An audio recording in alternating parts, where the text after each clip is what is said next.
ce genre de conflit. D'ailleurs, j'aimerais que déjà vous nous expliquiez quelle est la source ou les sources du conflit qui oppose la Russie à l'Ukraine.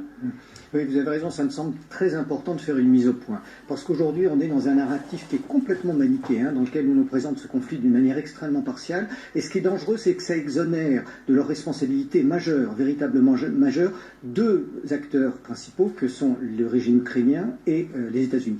Parce que finalement, la guerre que nous vivons, qui n'aurait jamais dû eu lieu, est une guerre qui commence dès 2014, lorsqu'il y a un coup d'État soutenu par l'Occident, coup d'État illégitime contre Yanukovych, et c'est ça qui a véritablement amené la Russie à se radicaliser, alors ce qui ne justifie en rien l'invasion, mais dans la manière dont les faits sont présentés aujourd'hui, Poutine, certes envahisseur de la Russie, porte tous les torts alors que les responsabilités sont très largement partagées. D'une part par les États-Unis qui ont poussé véritablement le régime ukrainien à provoquer la Russie, et d'autre part par les États-Unis qui aussi ont essayé de faire tomber Poutine dans ce piège pour l'amener à se décrédibiliser durablement. La Russie, malgré tout, avait montré des volontés expansionnistes à travers la Géorgie, par exemple, ou à travers la Crimée. Elle n'était pas non plus un agneau, la Russie.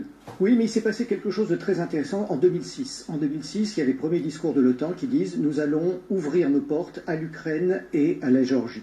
2007, il y a le discours de Poutine à Munich qui dit « Écoutez, ce sont des choses qui sont pour nous des menaces existentielles, donc nous ne resterons pas sans réagir ». 2008, il le montre, il réagit en intervenant en Géorgie.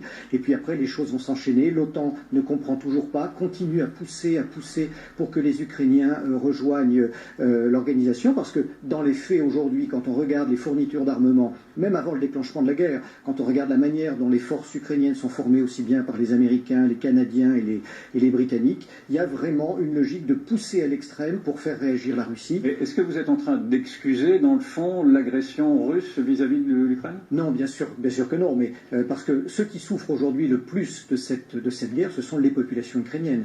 Or, dans cette logique, la responsabilité, bien sûr, l'offensive est une offensive russe, mais il ne faut pas non plus oublier que depuis 2014, les actions, et y compris les violations des droits de l'homme faites par le régime ukrainien dans le Donbass, sont réelles, elles sont documentées, et que nous, occidentaux, nous avons systématiquement fermé les yeux, nous n'avons pas appuyé ni fait pression sur le gouvernement Zelensky pour qu'il respecte les accords de Minsk qu'il avait signés. Et donc, on est en train de nous présenter uniquement la moitié des faits. Alors, cette moitié des faits, elle est exacte. Seulement, on dissimule l'autre moitié qui remet quand même très largement en cause la manière dont on nous présente les événements.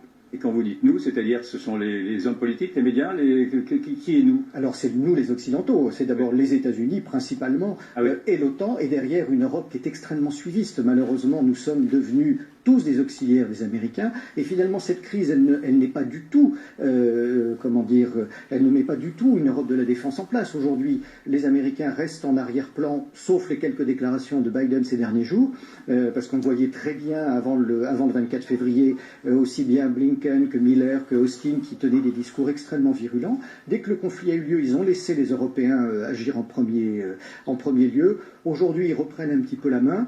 Maintenant, leur but, c'est quand même de parvenir à ce divorce durable entre la Russie et l'Europe. Ils y sont parvenus.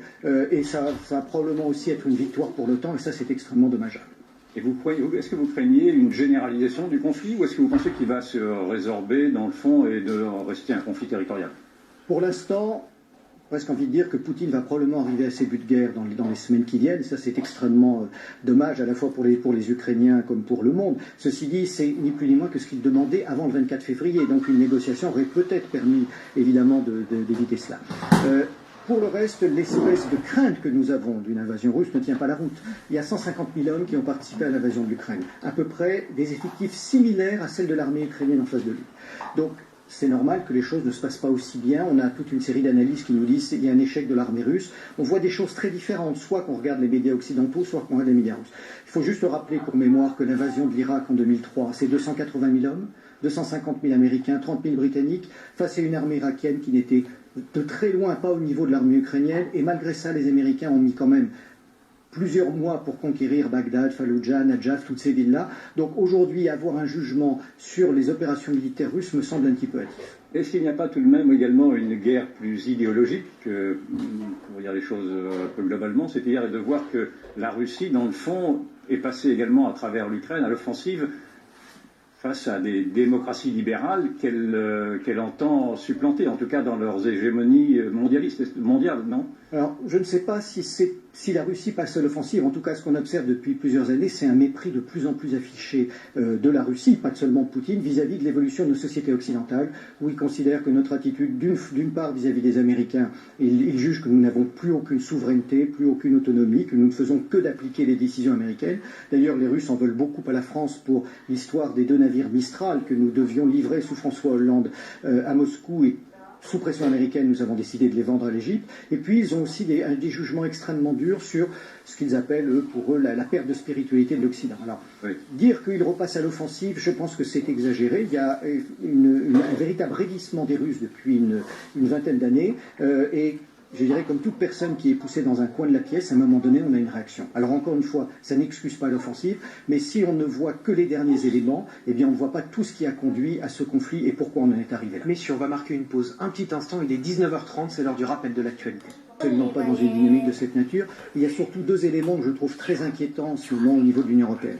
D'une part, c'est l'espèce de coup d'État bureaucratique qui est fait par Ursula von der Leyen et ses équipes, puisqu'elle a pris des décisions sur l'armement, la vente d'armes aux Ukrainiens. Et donc, ce faisant, elle se présente comme presque un chef d'État au niveau européen, alors qu'elle n'en a ni juridiquement ni légalement en aucun cas la fonction. Et puis, pas plus tard qu'hier, il se passe un deuxième phénomène qui est très préoccupant. Elle vient de signer avec Joe Biden un nouvel accord sur le transfert des données aux États-Unis. C'est quelque chose qui avait été retoqué en 2020. Et le transfert des données, c'est le transfert des données, c'est-à-dire que toutes les données des citoyens de l'Union européenne peuvent être transmises aux Américains pour des questions antiterroristes, c'est-à-dire qu'ils ont accès à toutes les données informatiques sur les personnes dont nous pouvons disposer. Et ça avait été rejeté par la Cour de justice de l'Union européenne en 2020. Et dans le cadre de ce conflit, de manière assez discrète, c'est pas totalement caché néanmoins, un premier accord a été signé hier. On attend les termes exacts de cet accord, mais finalement, encore une fois, l'Union européenne est en train de faire dans le dos des nations et des peuples un certain nombre d'actions qui sont tout à fait répréhensibles. J'aimerais avoir votre opinion sur le président ukrainien Zelensky, dont on a parlé un peu tout à l'heure.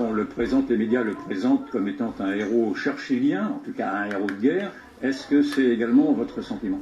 Ah non, pas du tout. J'avoue que je suis extrêmement choqué par l'écho médiatique et l'aura que l'on donne à Vladimir Zelensky, qui est un acteur, un comédien. Si on prend, alors être comédien, il résiste tout de même. Mais alors, il joue son rôle pleinement. Je pense c'est un peu l'icône de cette population ukrainienne qui est vraiment dans la souffrance avec cette attaque russe. Néanmoins, c'est lui qui est responsable de ce qui se passe. Lui et son entourage. N'oublions pas qu'il a été élu avec les voix des russophones en 2019. Il n'a pas appliqué les accords de Minsk pour lesquels il avait été élu. Ensuite, il ne faut pas oublier que c'est un homme qui a été mis en cause par les Pandora Papers. Ce ne sont pas des racontards. Il est accusé d'avoir dissimulé une grande partie de sa fortune, notamment avec sa société Maltex. Dès qu'il a été élu, il a nommé Sergei Shefir, qui était son producteur, comme principal conseiller. On sait aussi qu'il est accusé d'avoir blanchi près de 40 millions de dollars de l'oligarque Kolomoïski.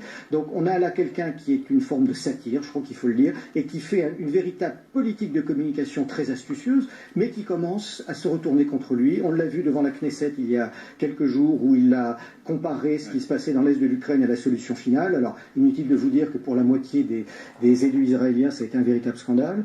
Il nous a rejoué un grand coup de violon devant le Parlement français sur, vous le disiez tout à l'heure, sur le rapport entre Mariupol et Verdun. Ça ne tient pas la route. Et aujourd'hui, le chef de la diplomatie ukrainienne, qui est un de ses principaux adjoints, est en train de nous dire ce qu'on doit faire. C'est-à-dire que c'est lui qui décide de provoquer un boycott contre les produits, contre les magasins Auchan en Russie. Donc, ces gens qui ne représentent rien, ces gens qui n'ont cessé d'être manipulés volontairement par les Américains, je parle du gouvernement ukrainien, sont aujourd'hui responsables de ce qui se passe dans leur pays. Et je fais une nette différence entre cette population ukrainienne qui est victime de la guerre et ce gouvernement qui a une énorme responsabilité. Et plutôt que de communiquer comme il le fait, on serait plutôt en droit d'attendre de sa part qu'il présente des excuses pour avoir été à l'origine de ce conflit, et finalement il contribue à l'extermination de cette population. Vous le mettez comme étant vraiment à l'origine du conflit. Il est très très nettement à l'origine du conflit pour avoir refusé d'appliquer les accords de Minsk, pour continuer à distribuer des armes légalement. Alors ça ne veut pas dire que les Ukrainiens ne sont pas des patriotes, ça ne veut pas dire que les Ukrainiens ne doivent pas se battre contre une invasion étrangère, mais il faut vraiment que le public français fasse une très nette différence entre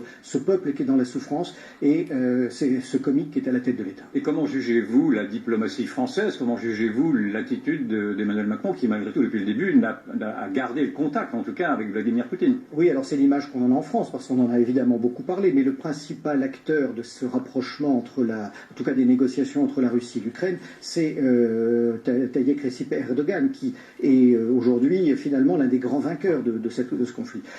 Pourquoi Parce que, vu la qualité des relations qu'il avait avec l'Ukraine d'une part, et avec la Russie de l'autre, il est beaucoup plus crédible à Moscou que l'est Emmanuel Macron. Emmanuel Macron apparaît quand même, encore une fois, même si la France n'est pas le pays le plus aligné au sein de l'OTAN, apparaît quand même comme lui aussi quelqu'un qui est très proche des Américains, et finalement il apparaît pour Vladimir Poutine comme quelqu'un qui est parfois la voix de Biden.